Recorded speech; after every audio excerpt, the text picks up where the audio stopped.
Friends, আজকে আমরা চলে এসেছি কৃষ্ণনগরের একটা পুরনো বাড়ি, যেখানে ঠাকুর খুব জাগ্রত। লোকমুখে শোনা যায় যে এটা হচ্ছে পেঁচাপেচি বাড়ি, যদিও এখন সবাই এটাকে ভুতুরে বাড়ি বলে দাবি করে, কিন্তু এখানে দুজন থাকে যিনারা পুজো করেন। যাদের বাড়ি তারা অবশ্য এখন বেঁচে নেই, ওনাদেরকে যারা দেখাশোনা করতেন তারা এখন এই পুজো বা এই বাড়ি দেখাশোনা করেন। যদিও বাড়ি বলতে আর বাড়ি নেই, বাড়ি এখন ধ্বংসস্তূপই পরিণত হয়েছে।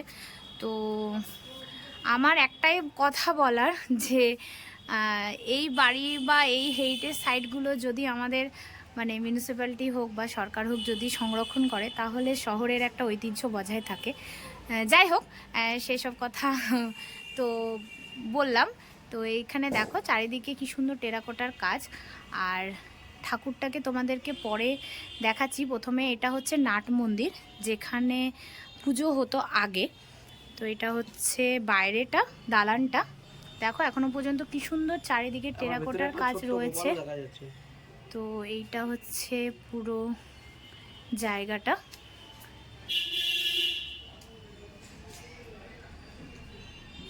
এই যে পুরো জায়গাটা। আচ্ছা, এটা না 200 বছরেরও পুরনো বাড়ি, মানে এটা একটা হেরিটেজ সাইট। সেই জন্যই আমার সরকারের কাছে বা আমাদের মিউনিসিপ্যালিটির কাছে অনুরোধ যে এটাকে যদি সংরক্ষণ করা যায়।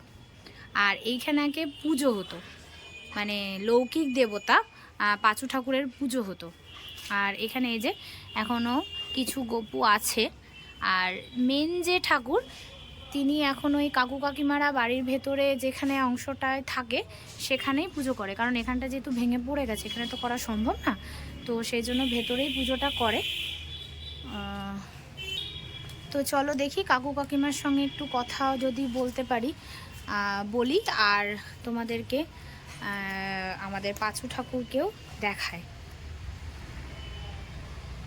তো চলো এবার আমরা ঠাকুরের কাছে যাই। তো এবার চলো তোমাদেরকে পাঁচু ঠাকুরকে দেখাই।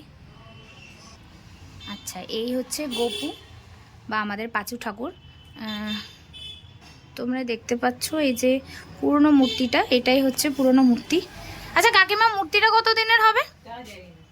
ও, কাকিমাও বলতে পারবে না কত দিনের পুরনো মূর্তি।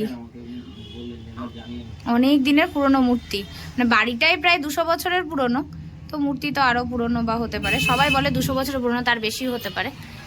এইটা হচ্ছে সেই মূর্তি। চারিদিকে প্রচুর গোপাল, এখানে এসে সবাই মানত করে যায়।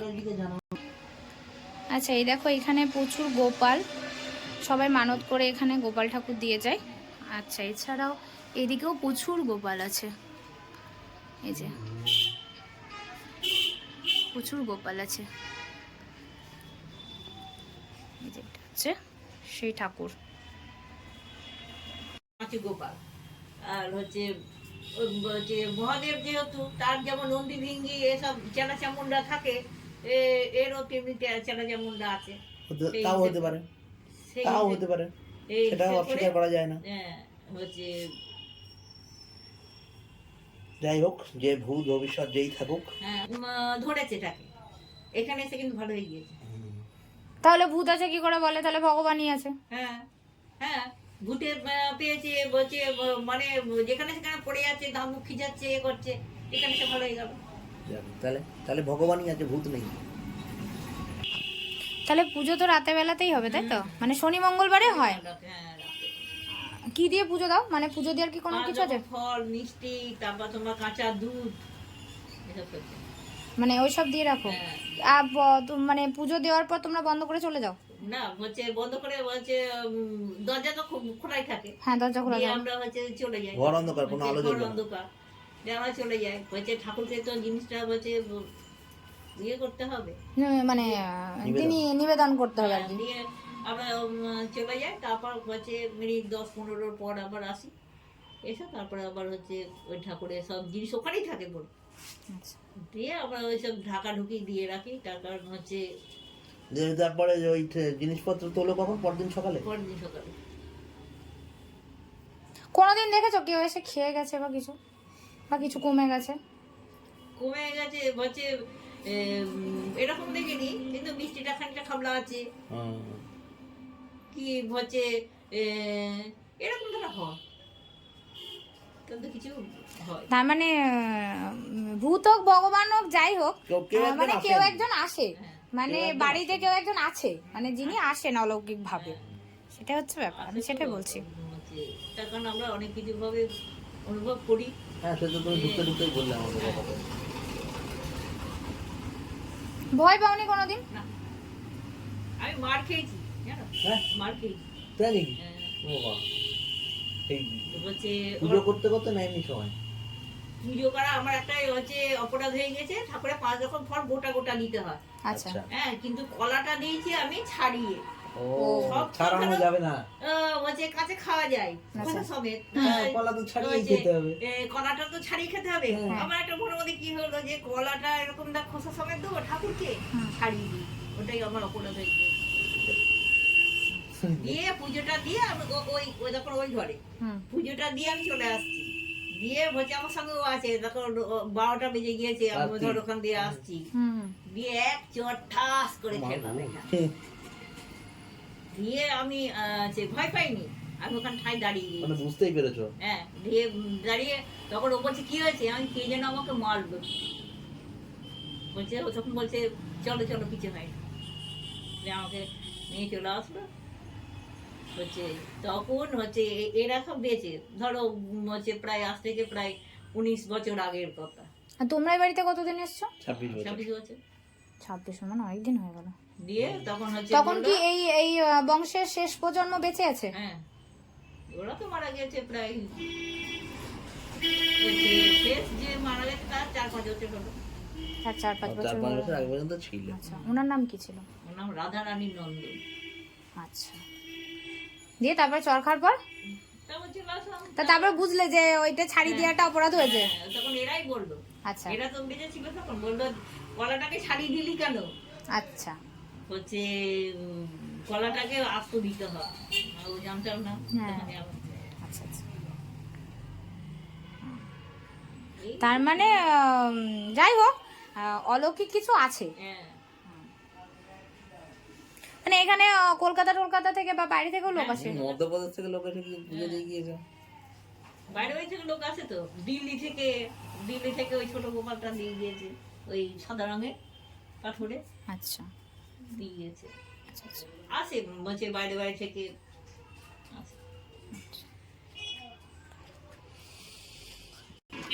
মানে কাকিমাদের কাছে যা শুনলাম তাতে জাগ্রত ঠাকুরই দেখে গেলাম, স্বয়ং দর্শন করে গেলাম। সবার মঙ্গল করো, সবাইকে ভালো রেখো, এটাই হবে। সে বলে না সবাই নাকি এখানে এসে বলতো আমার সন্তান থাকে দুধে ভাতে, আমি বলি সবাই দুধে ভাতে থাক, কেউ যেন কষ্টে না থাকুক। আর মানুষকে একটু সৎ বুদ্ধি দিয়ে। আমরা ঢোকার পর কাকু কাকিমার সঙ্গে কথা বলেছি। কাকু কাকিমারা যদিও ক্যামেরার সামনে আসতে চাইছে না, কাকু কাকিমারা বলে এখানে থাকে। ভূত ভগবান জানি না, তবে ওনারা নাকি বলছেন যে ওনারা ফিল করতে পারেন যে এখানে কিছু আছে। তো তোমরা চাইলে আসতে পারো, জায়গাটা দেখে যেতে পারো, ভালো লাগবে। পুরনো ঐতিহ্য তো, দেখলে তোমাদেরও ভালো লাগবে।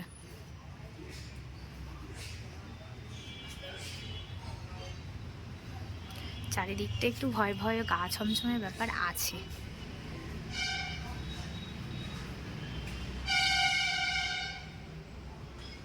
এই যে পুরো জায়গাটা। হ্যাঁ, আর লোকমুখে যেহেতু প্রচলিত আছে যে এটা পেঁচাপেচির বাড়ি, আগে নাকি এখানে দুটো পাখি এসে থাকতো এই কুলুঙ্গির মধ্যে, কাকুর সঙ্গে আমি কথা বলে জানতে পারলাম। তো সেই জন্য এটাকে পেঁচাপেচির বাড়ি বলা হয়, এইটাই হচ্ছে কথা। তো আচ্ছা, আমরা কাকু কাকিমার সঙ্গে কথা বলেছি, যদিও কাকিমা ক্যামেরার সামনে আসতে চাইলো না। তার কিছু রিজন আছে, কারণ ঠাকুর চায় না যে ওনারা ক্যামেরার সামনে আসুক, বলতে পারো, সেই জন্যই হয়তো আসলো না। উনি সেরকম কথাই বললেন। তো কাকু কাকিমার মুখে আমরা কিছু অলৌকিক ঘটনা শুনলাম। আর এই ঠাকুর মানে যা শুনলাম তাতে ঠাকুর প্রচণ্ড পরিমাণে জাগ্রত। আর তোমরা যদি চাও এখানে আসতে পারো। শনি মঙ্গলবারে এখানে পুজো হয়, রাতেরবেলায় পুজো হয়। কিভাবে পুজো হয় সেটা তোমাদেরকে ভিডিওর মধ্যেই জানতে পারবে তোমরা। আর যদি ভিডিওটা ভালো লাগে তো চ্যানেলটাকে লাইক কমেন্ট সাবস্ক্রাইব করো। আর সরকারের কাছে প্লিজ প্লিজ অনুরোধ যে এইসব হেরিটেজ সাইটগুলো আপনারা প্লিজ বাঁচাবার চেষ্টা করুন, তাহলে মানে চারিদিক থেকে খুব ভালো, কারণ হেরিটেজ সাইট থাকলে পরে শহরেরও উন্নতি হয়। তো এটাই হচ্ছে কথা। তো আপাতত এই পর্যন্তই।